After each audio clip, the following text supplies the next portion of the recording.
I would like to introduce myself. Ako po si Rodolfo Cos from San Pedro, Laguna. Na-diagnose po ako ng akin na skin problem, kung tawagin po siya psoriasis.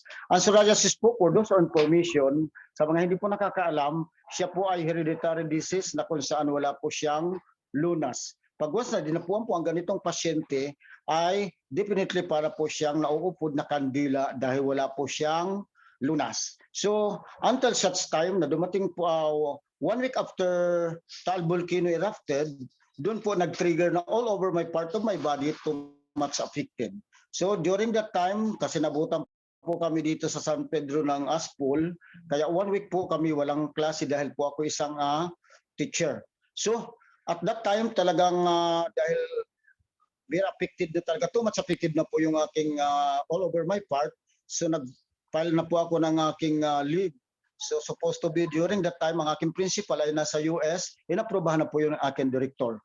Noong time na nagpa-check up na ako sa doktor, ayan sabi sa akin, kung ihambing sa cancer ay nasa stage 4 cancer as nasa 4th degree burn. Ang sabi sa akin, magpa-confine ako, definitely hindi pa ako nagpa-confine. It's because dahil wala po magbabantay sa akin sa ospital dahil ang misis ko nasa administrative officer sa isa pong school, wala po siya na assistant kaya wala pong magbabantay sa akin sa ospital at ganun naman bunso ko ay 11 years old during that time.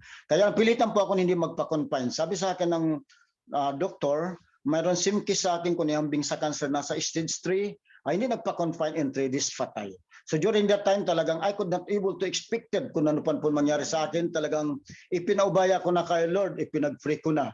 So dahil pagdating po sa araw dito sa bahay, ako lang mag-isa, lahat po ng aking katawan, lalo na itong kamay ko, hindi na ko na mai-open dahil grabe ng sugat. And at the same time, so ay nalalaglag na po yung aking mga balat at yun na po ay kinakain ng mga itim na langgam. So, sa madaling salita, hindi po ako nagpa-confine until sa time na nagpa-check up ako, ay hindi ko na po tinik yung rinisita sa akin dahil kung saan hindi na po ako umaasa dahil mala. So until na naipakilala po sa akin ang Portio Placenta, that was January 30, 2020, one tablet lang po or 1 caplet na ininom ko. So in 15 to 20 minutes ay talagang lumakas po ako, nawala na po yung aking pananakit. At tinuloy-tuloy ko, so in 10 days time, 50% recovery. First week ng April 2020, so 100% recovery. So ito na ngayon ang problema dahil during that time ay totally lockdown. 100% recovery ako, so ngayon ay ang kailangan po natin ay 6 months stem cell therapy kung tawagin. So hindi na po ako nakakapag-take dahil lockdown na wala na po product. So, until September 2022, doon na po, nag-trigger muli ang aking pong health skin. So, at that time, so sa pamagitan po nung ano na yon, kasi normal na, nakapag-take na po ako tuloy-tuloy. So, ngayon po, back to normal ako. And at the same time, by October 2022, na-recognize ako sa Kuala Lumpur. It's because by sharing.